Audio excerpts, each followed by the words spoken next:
हाय, good afternoon. सास, बहू और सेंसेक्स के आज के इस मंगलवार के एपिसोड में आप सबका स्वागत है। आज मदद करने के लिए पुणे से rajesh.satpute.com के राजेश सतपुते साहब रेडी हैं। राजेश जी, हाय, गुड आफ्टरनून। बस बातचीत की शुरुआत करेंगे कुछ ही देर में। उससे पहले हम तक रीच आउट करने के जो तमाम तरीके हैं वो आपकी स्क्रीन पे दिखा देता हूं। हमारा व्हाट्सएप नंबर 7045220000। मैसेज करें, लेकिन नाम मेंशन करें साथ साथ, ताकि महिला दर्शकों को हम सेग्रीगेट कर सकें और इस शो के लिए आपको अप्रोच कर सकें। साथ ही चाहें तो ये एक्स का यानी कि फॉर्मरली ट्विटर का, इंस्टाग्राम का और थ्रेड का आईडी सब स्क्रीन पर आ जाएंगे। लाइए उसके बाद निफ्टी रखिएगा। झूल रहा है। शुरुआत में बढ़िया गैप के साथ खुले, तब हम आज का इंट्राडे हाई 242 मतलब कल की क्लोज से 101 पॉइंट, शगुन के 101 पॉइंट ऊपर गए शुरुआती ट्रेड में। बीच में वॉलेटिलिटी आई और अब ले दे के थोड़ा सा ठंडा ही कामकाज हो रहा है। 24,100 आज के इंट्राडे लोज। ये कहानी अब तक के बाजार की। और ये जो ठंडे पड़ रहे हैं, हम नहीं पड़ रहे, पूरे ग्लोब का ये हाल है। एशिया में खैर शांघाई हैंगसेंग की तो पिटाई हो रही है। बाकी एशिया सारा ठंडा है। ठंडा मतलब लाल में कामकाज हो रहा है। और यूएस के फ्यूचर्स भी फ्लैट हैं, स्लाइटली दबाव में। तो अकेले हम नहीं हैं आज, बस ये अच्छी बात है भाई। सब फेल हो रहे हैं तो हम भी फेल हो रहे हैं। अभी तक क्या था, सब डिस्टिंक्शन से पास हो रहे थे, हम अकेले फेल हो रहे थे। आज लेकिन सब ऐसे ही है, सब पस्त हैं, सब दबाव में। ये देखिए आप, ये हमारे एशियन पीयर्स अच्छी पिटाई झेल रहे हैं। तो इस सब के बीच में हम भी डेज लोज के आसपास कामकाज कर रहे हैं। और कल और आज के बीच में दिक्कत ये हो गई कि आईटी कल जैसा रोबस्ट नहीं है। हालांकि आईटी आज भी सपोर्टिव है। कई सारे आईटी बेंचमार्क मजबूती के साथ स्टॉक्स ट्रेड कर रहे हैं। बेंचमार्क 0.5% ऊपर है। बैंक सपोर्टिव नहीं। कल बैंक 2/3% ऊपर थे, आज 1/3% का दबाव है। और उसमें भी निफ्टी की कंट्रीब्यूशन प्लेट दिखाएगी एक हेवीवेट दिग्गज ने कैसे सारे समीकरण बदल दिए। वो देखिए आपकी स्क्रीन पे, एचडीएफसी बैंक 40 पॉइंट निफ्टी के दबाव में, 48 पॉइंट तो एचडीएफसी बैंक है। एक्स ऑफ एचडीएफसी बैंक शायद हम हरे में होते या फ्लैट होते। पर बाकी एचडीएफसी बैंक को हटा दूं ना तो बाकी स्क्रीन बुरी नहीं है, क्योंकि आज तमाम हेवी वेट्स हैं जो कंट्रीब्यूट कर रहे हैं। आईसीआईसीआई बैंक, रिलायंस, भारती, ये सब स्टॉक्स हैं। इन्फोसिस जो मदद कर रहे हैं। हर सेक्टर का लीडर दिग्गज आपकी स्क्रीन पे आपको नजर आएगा।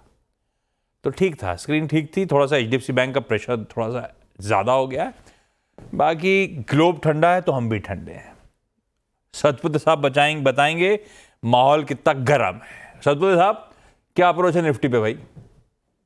Ashish ji, good afternoon. आशीष जी, मुझे लगता है कि माहौल थोड़ा सा न्यूट्रल टू निगेटिव है, लेकिन इसमें भी सिल्वर लाइनिंग है। ऐसा नहीं है कि हाँ। पूरा बाजार गिर रहा है, क्योंकि ये जब कंसोलिडेशन में चला जाता है, देखो, तेजी के मार्केट में भी कंसोलिडेशन होता है, लेकिन मंदी के मार्केट में भी कंसोलिडेशन होता है। तो ये मार्केट जो है वो कंसोलिडेशन वाला है। और आपने बिल्कुल सही कहा, एचडीएफसी बैंक दबाव दे रहा है, लेकिन सामने जो ऑफसेट हो रहा है वो पूरा आईटी पैक से हो रहा है, जैसे कि इन्फोसिस रहेगा या एलटीटीएस देखिए। तो कहीं ना कहीं लगता है यहाँ आज बाजार इसी रेंज में रहेगा, क्योंकि रिलायंस, मुझे लगता है कि जाते जाते रिलायंस खींच लेगा और बाजार को लेट लेट में ग्रीन में क्लोज करा देगा। That is what my view is. So बाजार में अगर आप देखें तो मैं लॉन्ग साइड के ट्रेड्स में ज्यादा इंटरेस्ट रख रहा हूँ, क्योंकि वहां पे एक थोड़ा कंफर्ट भी आ रहा है। कंसोलिडेशन करेक्शन के बाद मुझे लगता है लोअर लेवल से जिस तरह से कंसोलिडेशन के बाद ब्रेकआउट्स मिल रहे हैं, तो लगता है कि जो रिस्क टू रिवॉर्ड जो है वो बहुत सारे लार्ज कैप में बेटर लग रहे हैं, क्योंकि लार्ज कैप के बहुत सारे काउंटर जो है अपने 200 डीएमए पे खड़े हैं। तो ये लेवल ऐसा लगता है कि यहाँ पे बेचना तो डेफिनेटली सही नहीं लगता। तो स्ट्रेटेजी हमने थोड़ी सी ये रखी है कि अगर जो लार्ज कैप है, स्टॉक्स है, वो उसे बाय ऑन डिप करे। जहाँ पे करेक्शन लगता है कि ये खत्म है इंट्राडे स्विंग के हिसाब से, वहां पे बाय करे। रही बात निफ्टी की, तो 24,000 के नीचे मुझे नहीं लगता निफ्टी फिसलेगा स्पॉट में। ये कहानी है मार्केट्स की, neutral to negative. Silver lining लेकिन उसमें ये कि हम कंसोलिडेशन के फेज में हैं।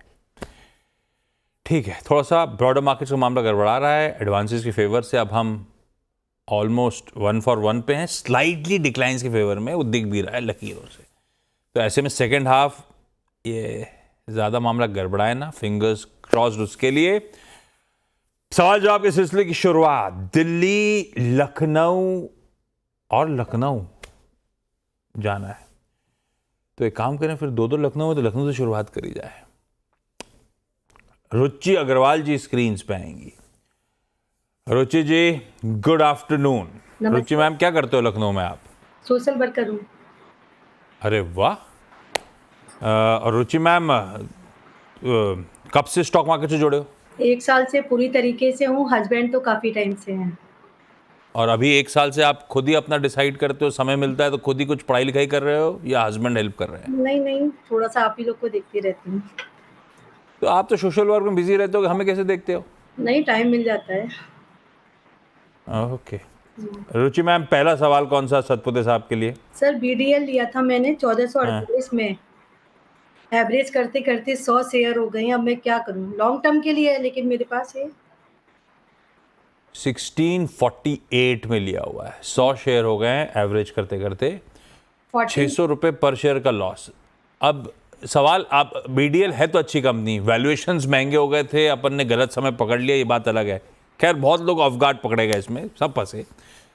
आप पूछूं क्या किन लेवल्स पे एवरेज करूं, ऐसा पूछूं क्या? नहीं, ये लॉन्ग टर्म के लिए बेटर है कि इसे निकाल दूँ, क्या करना है बस। हाँ यही। हाँ सतपुते साहब क्या करना चाहिए भारत डायनामिक्स के साथ? भाई काफी नुकसान हो रहा है मुझे, 600 रुपये पर शेयर का। आशीष जी, मुझे लगता है कि ओवरऑल डिफेंस सेक्टर की यही कहानी है कि अगर आप बीडीएल की बात करें तो जो देखिए 2021 के आसपास का मैं चार्ट देख रहा हूँ, 2021 रहा था, 2022 में ये 210 था। तो 210 वाला जब 1800 होता है तो 1800 वाला 1000 तो होगा ना, क्योंकि ये करेक्शन भी तो है। तो कहीं ना कहीं लगता है कि फिलहाल ये करेक्शन मोड में है, अभी यहाँ पे कहीं बाय सिग्नल्स नहीं है। लेकिन अगर आप इसका लॉन्ग टर्म चार्ट देखें तो लगता है कि ये 950 के आसपास सपोर्ट बहुत स्ट्रांग है, जो इसका 20 मंथ्स एक्सपोनेंशियल मूविंग एवरेज है। तो मुझे लगता है 1000 से लेकर 950 ये इसका एक्यूमुलेशन जोन होगा। प्रोबेबली इसके लिए थोड़ा वक्त लगेगा, आपको आपका भाव मिल जाएगा, लेकिन जो होल्डिंग है कम से कम मुझे लगता है 1 साल रखना पड़ेगा, तब जाके आपको वहां पे एटलीस्ट एग्जिट मिलेगा। वो तुरंत तुरंत वाला काम मुझे नहीं लगता। तो यहाँ पे देखिए वो जो स्टीम होती है कोई भी काउंटर चलने की, या ट्रिगर होता है, वो ट्रिगर तो फिलहाल नहीं है। तो आपको अगर आप होल्ड कर सकते हो तो आप इसमें बने रहे, 950 का सपोर्ट ध्यान में रखें। ओके, ये है BDL पे व्यू। दिल्ली जा रहा हूं मनी धवन जी के पास। Mani ma'am hi, good afternoon. Mani ma'am क्या करते हो दिल्ली में आप? सर मैं जॉब करती हूँ as an international business manager, and stock market में मैंने सिर्फ लास्ट 2 ईयर से ही इन्वेस्टमेंट स्टार्ट किया है। I have bought Coal India, IGL and Indian Hotels. अभी आता हूं, ये इंटरनेशनल मैनेजर क्या होता है?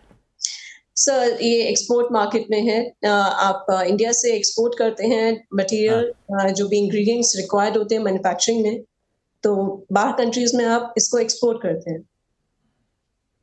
नहीं मैं समझा नहीं। तो मैं लोकल मैन्युफैक्चरर हूं जी, और अगर मुझे बाहर कंट्रीज में एक्सपोर्ट करना है तो आपकी मदद लगेगी? जी, हम बिजनेस डेवलप करते हैं बाहर कंट्रीज में, जो कंपनीज इंपोर्ट करती हैं इंडिया से, तो हाँ हम अपना बिजनेस डेवलप करते हैं। उनके लिए कच्चा माल या रॉ मटेरियल्स वगैरह आप सोर्स करने में मदद कर देते हो? रॉ मटेरियल एक्सपोर्ट करने में मदद करते हैं हम। बढ़िया है, अच्छा बिजनेस है क्या ये? सर अच्छा है, बहुत अच्छा बिजनेस है, इंडिया का इकोनॉमी भी बेटर करता है ये। सतपुते साहब थोड़ा स्टडी करो, अपन दोनों को यही करना है आगे, मार्केट तो अच्छा कर नहीं रहे हैं। वो मैं सर। समझ गया। मनी मैम पहला सवाल कौन सा? सर मैं कोल इंडिया के बारे में जानना चाहूंगी। हाँ, मैं ऑन एन एवरेज ये 450 की प्राइस पर लिया है। हाँ। 25 शेयर्स हैं। 450 की प्राइस पे 25 शेयर्स। और मनी मैम लिए थे तो ट्रेडिंग वेडिंग का मन था या लंबी अवधि के लिए सोचा था? सर लिया तो ये लॉन्ग टर्म के लिए है। इनिशियली मैंने 481 से स्टार्ट किया, और जैसे डाउन होता गया तो मैंने और शेयर्स लिए, तो ऑन एन एवरेज अभी ये 450 की रेंज में है मेरे पास। और लिया क्यों था? आपने कुछ स्टडी करी थी, फंडामेंटल्स, टेक्निकल्स, क्या सोच के लिया था? जी, मैंने काफ़ी टाइम से देख रही थी इस शेयर को, काफ़ी अच्छा ग्रो कर रहा था और फंडामेंटल्स हाँ देखे वो भी मुझे अच्छे लगे। सो हाँ इसलिए ठीक है, आपने अपनी जांच परख करी थी, उसके बाद एक डिसाइड करके कॉल लिया था, ठीक बात है। भाई सतपुते साहब, कोल इंडिया औसतन 450 की बाइंग है, 30 रुपए पर शेयर का घाटा हो रहा है, लिया लंबी अवधि के लिहाज से, रख लूं क्या? आशीष जी देखिए, हम लोग जब करेक्शन की बात करते हैं तो हाँ देखिए, अगर कोल इंडिया का चार्ट देखें तो 550 के लेवल से ये करेक्ट हो रहा है। और फिलहाल आई थिंक ये लास्ट लेग में है, और कहाँ तक जा सकता है तो मुझे लगता है 500 से लेके 490, सॉरी 400 से लेके 390, आई थिंक ये एक इम्पोर्टेंट इसका सपोर्ट है, क्योंकि मैं मंथली चार्ट देख रहा हूँ। तो कहीं ना कहीं लगता है कि अगर इतना टूटा है तो ये अपने इंपॉर्टेंट सपोर्ट के आने के बाद कंसोलिडेट करेगा और इवेंचुअली यहाँ पे एक रैली मिलेगी। कहाँ तक? मुझे लगता है 480 तक की रैली यहाँ पे ड्यू है। तो डायरेक्ट रैली भी ले सकता है या एक बार डिप लेके भी रैली ले सकता है। अब ये कब होगा ये थोड़ा सा डिफिकल्ट है, क्योंकि बाजार थोड़ा बेयर हैंड में है। तो फिलहाल तो मैं यही कहूंगा, 400 का सपोर्ट ध्यान में रखते हुए आप इसमें बने रहे। मुझे लगता है इसमें एक रिलीफ रैली मिलेगी, जो आपको एटलीस्ट 460 प्लस के लेवल, जो आपका लेवल है, मेरा लेवल 480 का है, तो प्रोबेबली आप कह सकते हैं कि आपको एक एग्जिट अपॉर्चुनिटी अच्छा मिल जाएगा। So yes, for the time being it's hold. Hold करिए मैम, कोई दिक्कत नहीं है। लखनऊ से ही अब सोनिया देसवाल जी स्क्रीन पे। Sonia ma'am, hi, good afternoon. Sonia ma'am, आप कब से शेयर मार्केट से जुड़े हो Sonia ji? Good afternoon sir. Sir 4 years हो गए हैं। 4 इयर्स, बेसिकली कोविड टाइम्स के आसपास से शुरू करा था, है ना? हाँ जी सर। और कैसा रहा ये 4 साल का सफर आपका? पैसा लखनऊ आ रहा है, नहीं आ रहा है? सर अच्छा है, हाँ जी। लर्निंग अभी स्टार्ट है, स्टार्टिंग मोड में है। हाँ, नहीं तो फिर स्टॉक कैसे डिसाइड कर रहे हो? पढ़ते पढ़ते स्टॉक चुन रहे हो या कोई गाइड कर रहा है, मदद कर रहा है? नहीं सर, खुद ही स्टडी करती हूँ या फिर आपके चैनल्स देखते रहते हैं तो उनसे थोड़ा बहुत आइडिया मिलता रहता है। अच्छा, कितने बजे से देखते हो आप हमारा चैनल? Sir 7-10 around 7-10। क्यों? 6:57 AM से देखना है आपको? अरे मजाक कर रहा हूँ सोनिया मैम। सोनिया मैम, पहला सवाल कौन सा? सर मेरा पहला सवाल एक्साइड इंडस्ट्रीज पे है। ओके। मेरी परचेज है 529, क्वांटिटी 25। सर मैं एवरेज के लिए पूछ रही हूँ कि इसको मैं किस लेवल पर एवरेज करूँ? ओके, 90-100 रुपए का नुकसान हो रहा है सतपुते साहब, रखना है। कंपनी तो बढ़िया है फंडामेंटली लंबी अवधि के लिहाज से। अब अगर एवरेज करना है तो सही स्तर कौन से होंगे एवरेजिंग के लिए? आशीष जी देखिए, मुझे लगता है ओवरऑल इसका जो ट्रेंड है, अगर आप मंथली चार्ट पे देखें तो पॉजिटिव है। और पर्टिकुलरली मुझे इन पर्टिकुलर लगता है कि एक साइड चलेगा, लेकिन फिलहाल ये बैड ट्रेंड में है। तो एट ए लेवल ऑफ 438 450 ये इसका 200 डीएम है, तो ये अपने 200 डीएम को तोड़ के नीचे ही सर कंटिन्यूसली आप कह सकते हैं ट्रेड कर रहा है। तो अगर चार्ट देखे तो लगता है कि एक बार के लिए 400 से लेके 390 के आसपास का एक डिप मिलेगा। आई थिंक वो आपका एवरेजिंग का लेवल होना चाहिए। एट दिस लेवल आप एवरेज ना करें। अगर बाजार टूटता है, ये भी करेक्शन में आता है, 400 का लेवल मिलता है तो एवरेज करें। 400 के लेवल्स, यहाँ से 25, 30, 35 रुपए गिर रहा है मैम, तो अच्छे लेवल्स हो सकते हैं और एक साइड में पोजीशंस ऐड करने के। रुचि मैम, अगला सवाल अपना। सर सुप्रीम लिया था 6166 में। हाँ, 600, सुप्रीम इंडस्ट्री। हाँ, ओके। 9 शेयर है 600 में। 6166 में। हाँ और ये भी लंबी अवधि के लिए रुचि मैम रखा है? हाँ हाँ सर। 1550 रुपए का लॉस है सतपुते साहब। ये है वैसे ट्रेडिंग वाला है भी नहीं, ये तो रखना है तो रखने वाला है, लंबी अवधि वाला। कैसा है पोजीशन, कैसा है सतपुते साहब? और दिक्कत तो नहीं आने वाली? आशीष जी देखिए, चार्ट देख के लगता है कि एक बार 4200 के आसपास इसने सपोर्ट लिया है, और उस सपोर्ट के बाद फिलहाल ये जो कंसोलिडेट कर रहा है, ये अपने 20 डे में के ऊपर कर रहा है, रादर 10 डे में के ऊपर कर रहा है, जो करीबन 4400 का है। देखिए, चार्ट देख के लगता है कि ये रिलीफ रैली प्ले है, करीबन 5200 तक ये जाएगा। तो फिलहाल तो मैं यही कहूंगा, आप बने रहे, लेकिन एक स्टॉप लॉस रखे 4300 का।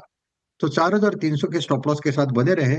अगर हम सही ठहरे तो 4800 से लेके 5000 प्लस का टारगेट यहाँ पे स्विंग में मिलना चाहिए, जहां आपको एक एग्जिट अपॉर्चुनिटी मिलेगी, वहां पे आप इस पोजीशन को क्लोज कर दें। फिलहाल के लिए 4300 के एसएल के साथ बने रहे। ऊपरी स्तरों पे निकलने के मौके ढूंढने हैं, जो सतपुते साहब मेंशन कर रहे हैं। मनी मैम, अगला सवाल।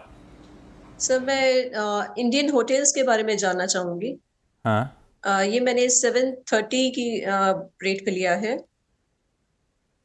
स्मॉल क्वांटिटी ही लिया है, ज्यादा शेयर्स नहीं है, 22 शेयर्स। इंडियन होटल्स, ठीक है, 730 तो करंट भाव के आसपास ये लिया। ये भी आपने लॉन्ग टर्म के लिए लिया है या ये ट्रेडिंग वाला है? लॉन्ग टर्म के लिए। हाँ सतपुते साहब, नंबर्स तो बहुत अच्छे आए थे अभी अभी जो आए हैं इंडियन होटल्स के।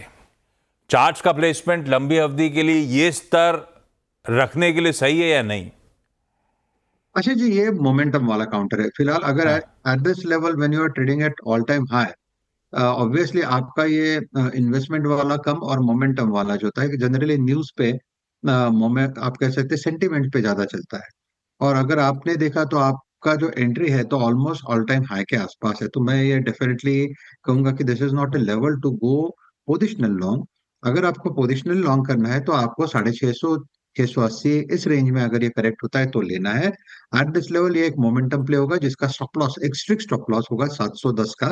अगर मैं सही ठहरा तो ये 760 से लेकर 780 का एक स्विंग मिलेगा जहां पे आपको प्रॉफिट बुक करना है। गलत स्तर पे हैं अपन लॉन्ग टर्म के लिहाज से। स्विंग मिल सकता है, 710 का स्टॉप लॉस लगाइएगा, बैठिएगा, आपको इस पोजिशनल ट्रेड में तो कमाई हो जाएगी। लंबी अवधि के लिए शायद गिरे 650 के आसपास के जोन्स ज्यादा अट्रैक्टिव होंगे रिस्क रिवॉर्ड के लिहाज से लॉन्ग टर्म के। सोनिया मैम, अगला सवाल मैम। सर मेरा नेक्स्ट क्वेश्चन पीएफसी के लिए है। ओके। 520 मेरी परचेज है। हाँ, हाँ सर, एवरेज के लिए ही मुझे इसमें भी चाहिए।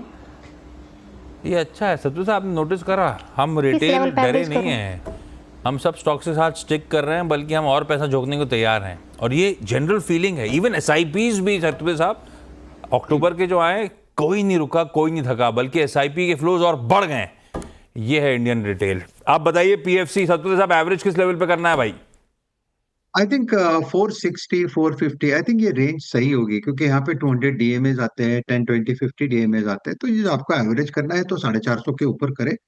एट ए लेवल ऑफ 475 जो भी डिप मिले इसमें आपको बाय करना है, क्योंकि अगर आप यहाँ पे स्विंग भी देखे, एक लेवल याद रखिए 490 का।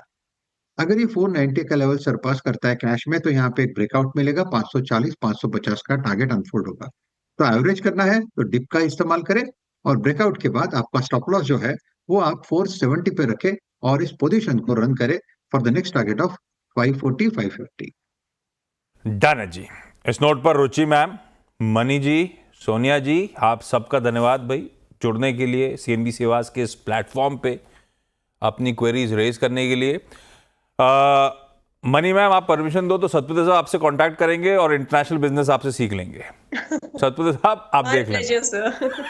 ब्रेक ले रहा हूं, सतपुते साहब आप बने रहो। ब्रेक के उस पार कोई निफ्टी 50 की या वायदा की कोई बढ़िया से एक आध स्टॉक आइडिया ढूंढ के रखना, मैं लौट के आ रहा हूं। के बाद आप सबका स्वागत है और सीधे लाइए जरा एसबीएस स्टॉक पिक का स्टिंग और रखिए सतपुते साहब को स्क्रीन पे। सर क्या डिसाइड किया?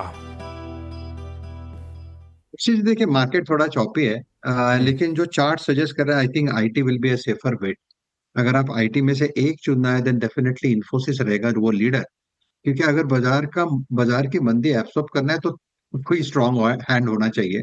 तो इन्फोसिस पे ही बेट करेंगे। मेरा ध्यान आईटी की तरफ थोड़ा ज्यादा है। तो 1876 पे इन्फोसिस चल रहा है, तो अगर आपको स्विंग प्ले करना है तो एक स्टॉप लॉस रखिए 1855 का और इस ट्रेड में उतरिए। इसका जो स्विंग का रेजिस्टेंस है वो करीबन 1920 का रहेगा, जहां पे आपको प्रॉफिट टेकिंग करनी है। तो आज के लिए कोई ट्रेड लेना है तो आईटी में उतरिए, वो थोड़ा सेफ रहेगा। बिल्कुल सेफ्टी पे रखिएगा, क्योंकि निफ्टी शो शुरू और खत्म करने के बीच में देखिए आधे % का दबाव आ गया अचानक, और सारा ब्लेम निफ्टी बैंक। लाइए स्क्रीन पे 1% दबाव के साथ अब निफ्टी बैंक ट्रेड कर रहा है। ये देखिए पिछले 10-15 मिनट में सारा प्रेशर माउंट हुआ। और कुछ इंडिविजुअल स्टॉक्स दिखाता हूं। आईसीआईसीआई बैंक रखिए स्क्रीन पे, हैवी वेट तगड़ा प्रेशर में आया, सारे गेन्स वाइप आउट कर दिए इसने। एक्सिस बैंक रखिए, एचडीएफसी बैंक की वीकनेस और बड़ी है, सब दिखाइए स्क्रीन पे, ये सारे दिग्गज बैंकिंग। और इसमें एक सरकारी जोड़ दीजिए एसबीआई। खादिम कहां से आ गया? एसबीआई भी रखेगा स्क्रीन पे, ये एचडीएफसी बैंक, ये देखिए दबाव में था, प्रेशर माउंट हो गया है, और एसबीआई, सारे बैंकिंग स्टॉक्स प्रॉब्लम में आते हुए। ब्रेथ 1 for 1 थी, अपन ने थोड़ी देर पहले ही देखा था, थोड़ा सा चैलेंजिंग होना शुरू हुई थी, हो गया भाई साहब 2 for 3 का रेशियो, 2 बढ़ रहे हैं तो 3 दबाव में चले गए। 60% ऑफ द मार्केट जो ट्रेड कर रहा है इस समय लाल निशान में आ गया है। चलिए ब्रेक लेता हूं, ब्रेक के उस पार मिड कैप मंथ में और ब्रॉडर मार्केट्स पे डिस्कशन देखिए, और अपन लौटेंगे 1:27 पे मुलाकात करने के लिए। 2 मैनेजमेंट्स हैं आज, ऑफिस और दूसरा हिंडाल्को, दोनों से इनके नंबर्स पे बातचीत 1:30 बजे के शो में।